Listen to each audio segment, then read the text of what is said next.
मैं अपना परिचय देना चाहता हूँ। जयराम गुप्ता नाम, उत्तर प्रदेश भदोही से। मैं किसानों के लिए कुछ एक मैसेज देना चाहता हूँ कि आज किसान परेशान है। किसान जितनी पूंजी लगा रहा है उतना ही पैदावार कर पा रहा है। धान, गेहूँ, कोई भी फसल में 4 महीने की फसल में पता चला कि फॉर एग्ज़ाम्पल 10,000 पूंजी लगाया तो वह व्यक्ति 10,000 ही पा रहा है। जो किसान थोड़े बड़े लॉबी के हैं, जो बड़े किसान हैं, उनका कुछ ठीक है कि उनके पास ट्रैक्टर है, पानी की व्यवस्था है, ढेर सारी व्यवस्था है, तो उनका कुछ हद तक अच्छा है कि पूंजी के अलावा भी वो निकाल लेते हैं। लेकिन 60% किसान आज ऐसे हैं भारत देश में जो कि जितनी पूंजी लगाते उतनी ही पूंजी का वो अनाज पैदा कर पाते हैं, जिसकी वजह से आज किसानों के घर में वो सुख समृद्धि नहीं है। और मैं उन किसानों के लिए आपसे ये भी बता दूं, आज उनके घर में शादी ब्याह अगर पड़ जाए तो ढेर सारी प्रॉब्लम उनको आती है। उनके बेटा बेटी की शादी भी ले दे के करना पड़ता है, इतने परेशान हैं। और किसान के पास कोई दूसरा बिजनेस नहीं है। और किसान ग्रोथ के लिए, अपने अनाज को, उपज को बढ़ाने के लिए वो नाना प्रकार के खाद का प्रयोग करता है, यूरिया DAP का प्रयोग करता है, जबकि यूरिया से खेत बंजर होता है। लेकिन उनकी मजबूरी है, यूरिया उनको डालना पड़ेगा, नहीं तो ग्रोथ नहीं आएगा। तो दोस्तों, मैं आपके पास एक अजूबा प्रोडक्ट लेके आया हूँ, जो Altos enterprises limited from Punjab Ludhiana की कंपनी है, जिसके मालिक डॉक्टर अश्विनी कुमार गुप्ता जी हैं और MD महोदय हैं, अभिषेक सर। इन्होंने एक शानदार प्रोडक्ट हमें दिया है जिसका नाम है ओरेगान 80। ये एक ऐसा प्रोडक्ट है, जैविक हर्बल उत्प्रेरक खाद है। ये लिक्विड में खाद है। ये एक ऐसा प्रोडक्ट है जिसको डालने से किसान खुशी से झूम जाएगा। ये नई खोज है हमारे एल्टॉस कंपनी की तरफ से। ये रासायनिक खाद नहीं है, ये जैविक हर्बल उत्प्रेरक लिक्विड खाद है। अब इसको अगर आप डालते हैं खेत में, तो अगर किसान मानसिक रूप से टेंशन में हो जाए कि इसका भी कैसे उपयोग करेंगे, क्या करेंगे, तो मैं आपको आगे बताना चाहता हूँ। जैसे खेती आप करते हैं, खेती को वैसे ही करना है। अपने उस खेत में इसको एक्युमुलेट कर देना है, हिंदी में बोलते हैं समायोजित कर देना। जैसे खेती करते हैं आप खेती वैसे ही करिए, कोई बदलाव नहीं करना है। तो आप ये ओरेगान 80 लीजिए, जिसको हिंदी में जैविक हर्बल लिक्विड उत्प्रेरक खाद बोलते हैं। आप इसका उपयोग करें। अब ये कैसे, इसका लाभ क्या होगा, इसको डालने से लाभ क्या होगा, मैं आपको बताना चाहूँगा। सर, अगर आप जो भी किसान भाई अपने खेत में, अगर हम उससे एक सवाल कर दें, भाई साहब आप यूरिया क्यों डालते हैं? अच्छा, यूरिया आपने कहाँ से सुना डालने के लिए, कौन से किताब में पढ़े, कौन से बुक में पढ़े कि यूरिया डालना चाहिए? तो उनका यही जवाब आएगा कि सब लोग डाल रहे तो हम भी डाल रहे हैं, हमारे पूर्वज डाल रहे तो हम भी डाल रहे हैं। तो ठीक उसी तरीके से आप हमारे ऊपर विश्वास करके इसका उपयोग करें। हर किसान भाई से मैं यही कहूँगा कि इस ओरेगान 80 को उपयोग करें। इसके लाभ मैं आपको बताना चाहता हूँ। सर, ये जैविक हर्बल खाद है, लिक्विड में है। ये अगर आप इसको डालते हैं तो ये आपको खेत को बंजर होने से बचा लेगा। इसका पहला ही काम इतना अच्छा है कि जो आप यूरिया DAP से जो बंजर हो रहा है खेत, जो ग्रोथ के लिए आप अनाज ज़्यादा हो, जो आप उसमें उपयोग करते हैं रासायनिक खाद का, तो अगर आप इसका उपयोग करेंगे, उस रासायनिक खाद के उपयोग से खेत बंजर होता है। इनको अगर आप डालेंगे तो खेत को बंजर होने से बचाएगा। कैसे? ये मिट्टी को भुरभुरापन बना के रखता है, मिट्टी को हमेशा भुरभुरापन बना के रखेगा। इतना भुरभुरापन बना के रखेगा कि जब आप खेती होने के बाद जब ट्रैक्टर से जुताई करेंगे तो बड़े बड़े ढेले नहीं निकलेंगे, उसको डीले भी बोलते हैं, और ढेले नहीं निकलेंगे। और खेत में अगर आप गोबर वगैरह डालते हैं, जो देसी खाद होता है, तो वहाँ पे क्या होता है कि अगर आप खाद ने डाल दिया तो जब बीज में आपने डाला खेत में, और जब वो फसल कटता है तो फिर भी वो गोबर मिलता है, क्योंकि वो घुला नहीं। अगर आप इसका उपयोग करेंगे तो वो घुल जाएगा, ये घुलनशील कर देगा। और अब पानी में जैसे ही ये जाएगा, पानी को पतला बना के तेज़ी के साथ खेत में दौड़ाता है। और ये 1 फीट तक नमी बरकरार रखता है। यही नहीं, खेत को बंजर होने से बचाएगा ये प्रोडक्ट, प्लस जहाँ 4 पानी का फसल है यह ओरेगानिक टी उसको 3 पानी में ही तैयार करने की क्षमता रखता है। खेत को बंजर होने से रोका, 4 पानी की फसल को 3 पानी में भी आपको तैयार करके रखा, साथ में जो गोबर वगैरह देसी खाद डाल उसको भी घुलनशील यह कर देगा, जिससे कि गोबर अगर घुलनशील हो जाएगा तो ऑटोमेटिक वो पौष्टिक आहार के रूप में काम करता है।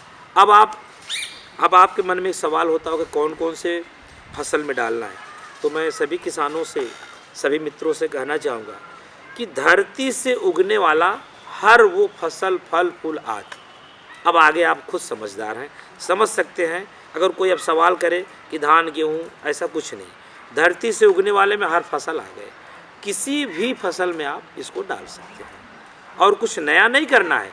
खेती जैसे करते हैं वैसे करिए, कोई किसी को रोकना नहीं है कि अगर हम इसको डाल रहे हैं तो उस चीज़ को नहीं डालें, नहीं, जैसे डाल रहे हैं वैसे डालिए, लेकिन इसको साथ में मिला लीजिए। अब मैंने बता दिया कि हर फसल में आप डाल सकते हैं। अब कैसे इसका उपयोग करना है ज़रा इसको आप सुन लीजिए। इसका उपयोग आप कैसे करेंगे? इसका उपयोग नमी में आपका करना है, इसको सूखे में नहीं करना है। अगर भूल चूक से आपने सूखे में डाल भी दिया तो ऐसा मत सोचिए कि वो नुकसान कर, नुकसान करने का इसमें कुछ नहीं है, ये फ़ायदा ही फ़ायदा करता है। अगर आप इसको खेत में स्प्रे के माध्यम से डालिए, स्प्रे के माध्यम से, लेकिन स्प्रे के माध्यम से तब डालेंगे जब बीज अंकुरित होगा। तो उसके पहले की स्टेप है जिसको बोलते हैं बीजारोपण, इसको बीज में भी मिला के आप डाल सकते हैं। पहला स्टेप बीज में मिला के डालना है। अब आपके मन में बात आएगी कि कितना मिलाना है, तो 1 कुंटल बीज हो, कोई भी बीज हो, XYZ, अब आप खुद समझो, XYZ यानी कुछ भी हो, कोई भी बीज हो, 1 कुंटल बीज में इसको 100 ग्राम मिलाना है, मात्र 100 ग्राम मिलाना है।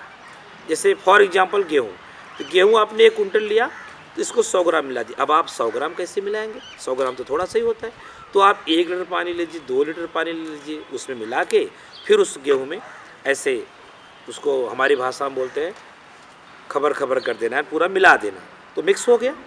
बहुत सारे लोग कोई अपनी पद्धति लगा सकते हैं, 2 लीटर पानी में मिला के डाल सकते हैं, यानी 100 ग्राम इसको लेना है, 1 कुंटल कोई भी बीज हो उसमें आप मिला के रख दीजिए। कहाँ रखेंगे सर? छाँव में, जहाँ पे सूर्य भगवान की रोशनी ना पड़े। ध्यान रहे हमारी बातों पे। 5 साल का मैं आपको प्रैक्टिकल बता रहा हूँ, मैंने 5 साल लगातार इस पर शोध किया है, मैंने कई सैकड़ा किसानों का उपयोग कराया और आज मैं आपके सामने इसके बारे में बता रहा हूँ। आपको छाँव में रखना है और जहाँ सूर्य भगवान की रोशनी ना पड़े, 2 घंटे तक आपको छाँव में रखना है। इसके बाद आपको बीज को खेत में डाल देना है और जब ये बीज अंकुरित हो जाए, ये पहला स्टेप हो गया बीजारोपण, दूसरा स्टेप आ गया। आप जब सिंचाई करने जा रहे हैं, बीज उगा तो आपने सिंचाई किया, तो आप इसको स्प्रे करवा सकते हैं। स्प्रे कैसे करेंगे, कितने में मिला के कितना डालेंगे? 1 एकड़ ज़मीन है जिसको 1.25 बीघा बोलते हैं, और जहाँ बड़ा एकड़ का जहाँ होता है वहाँ 2.5 बीघा का भी माना जाता है। तो 1.25 बीघा से लेके 2.5 बीघा खेत है, तो उसमें आपको 500 ग्राम डालना है। लेकिन बीज उगने से लेके फसल कटने तक, मेरी बात को ध्यान से सुनिएगा, बीज उगने से लेके फसल कटने तक मात्र 500 ग्राम डाला जाता है। 3 बार में डाला जाएगा। फर्स्ट मैंने बीजारोपण कर दिया, अब सेकेंड आप स्प्रे करके आप डाल सकते हैं, थर्ड आप एक बार और 2 स्प्रे कर दीजिए, एक बार बीजारोपण कर दीजिए। अच्छा, लेकिन आप एक बार में कितना पड़ा? लगभग 165 से 70 ग्राम एक बार में आप डाल सकते हैं 1 एकड़ ज़मीन में। 1.25 बीघा से लेकर 2.5 बीघा के में आप डाल सकते हैं। अब आप बोलेंगे कि मेरा 1 बीघा ज़मीन है, तो उसको आप मात्रा मिला लीजिए। जब 1 एकड़ में 165 से 70 ग्राम मिलाया जाता है, तो आप उस हिसाब से आप अपना मैथ लगा के कम ज़्यादा कर लीजिए, उस हिसाब से आपको डालना है। और देखिए, स्प्रे हो गया, बीजारोपण। एक और पद्धति मैं आपको बता दे रहा हूँ। वैसे भी आप यूरिया तो खेत में डाल ही रहे, तो खेत में जब यूरिया डाल रहे हैं तो यूरिया तो सूखे में नहीं डाला जाता, नमी में डाला जाता है, तो आप यूरिया में भी मिला के डाल सकते हैं। अब आप बोलेंगे यूरिया कितना मिलाना है? यूरिया जितना मिलाना आप मिलाइए। यूरिया वैसे भी डालते हैं खेत में, तो यूरिया आप डालिए, लेकिन जब यूरिया डालें तो इसको उसमें मिला दें। जैसे आप 1 एकड़ में इसको मिलाना है, डालना है, तो आप बोलेंगे हम सर यूरिया कितने यूरिया मिलाएं? यूरिया 1 एकड़ में जितना डाल रहे उतना डालिए, वो आपका मैटर है, लेकिन इसको 165 से 170 ग्राम मिला देना है। ठीक, तो आप यूरिया में भी मिला के डाल सकते हैं। यानी स्प्रे विधि हो गया, यूरिया में भी मिला के डाल सकते हैं, और साथ में बीजारोपण के लिए मैं बता ही दिया। और एक और भी आता है टपका विधि जिसको बोलते हैं। जब आप सिंचाई करें तो आप चाहे तो जैसे सावन के महीने में शंकर भगवान के सर पे बूंद बूंद पानी गिरता है, आपको समझ में बात आ रही होगी, तो आप इसको टपका विधि भी खेत में कर सकते हैं। जहाँ पानी गिरे वहाँ एक टपका विधि करते, धीरे धीरे जितना मात्रा डालना है उसमें डाल दीजिए, बाकी धीरे धीरे एक बूंद बूंद गिरता रहे तो भी आपका हो जाएगा। ये है इसकी विधि। और मैं दोस्त इसके बारे में क्या बताऊं, ये लाजवाब प्रोडक्ट है, इतना शानदार प्रोडक्ट है। अगर ऊंची नीची ज़मीन है और किसान उस तरीके से खुले मन से इस खेती को नहीं कर रहा है, तो भी इसके लाभ इतने हैं कि कम से कम 30% से लेके 50% का ग्रोथ होगा। कम से कम की बात मैं बोल रहा हूँ। जहाँ आप 1 एकड़ में 10 कुंटल पैदा कर रहे हैं, मिनिमम ये 14 से 15 कुंटल आपको करके देगा। ये मेरा दावा है, मेरा 5 साल का आपसे जो प्रैक्टिकल मैं किया हूँ। अब विश्वास पे धरती टिकी है, आप मानो ना मानो आपका काम है। मैं तो आप सब कहूँगा कि एक बार आप इसको करके देखिए, यूज कर लेंगे, खुद समझ में आ जाएगा क्या गलत है क्या सही है। और वैसे भी किसान इतना ज़्यादा परेशान है। और एक ये खासियत और बता दें आपको, यूरिया आज किसान हर साल 1 किलो 2 किलो बढ़ा के डालता है। I am right? आप समझ सकते हैं कि हर किसान हर साल 1 किलो 2 किलो यूरिया को बढ़ाता ही बढ़ाता है, तब जाके वो ग्रोथ। अब मैं आपको बता रहा हूँ, आप इसका उपयोग चालू कर दीजिए। हर साल जो 1 किलो 2 किलो बढ़ा रहे थे ना, अब वो 1 किलो 2 किलो आप घटाना चालू कर दीजिए। ये बहुत खुशी की बात है कि आप एक जैविक हर्बल लिक्विड उत्प्रेरक खाद के साथ मैं आपको एक मैसेज दे रहा हूँ। हर साल जो बढ़ा रहे थे अब घटाएंगे आप। एक दिन ऐसा आ जाएगा कि बिना यूरिया के आपका खेती हो जाएगा, लेकिन उसमें धीरे धीरे वक्त लगेगा। उसको अचानक नहीं बंद कर देना है, धीरे धीरे जो हर साल यूरिया बढ़ा रहे थे अब हर साल यूरिया घटा दीजिए। दोस्त, ये उस तरीके का ग्रोथ नहीं देगा, रासायनिक खाद नहीं है। ये जो मैं आपको दावा कर रहा हूँ, अगर कोई किसान दिल से खेती करता है तो मैं दावा कर रहा हूँ कि 1 एकड़ में अगर वो, फॉर एग्जांपल है, पैदा कितना करता है मुझे वो आप जानो, मैं एक उदाहरण के रूप में दे रहा हूँ। अगर 1 एकड़ में वो 10 कुंटल पैदा कर रहा है तो मेरा दावा है कम से कम वो 14 से 15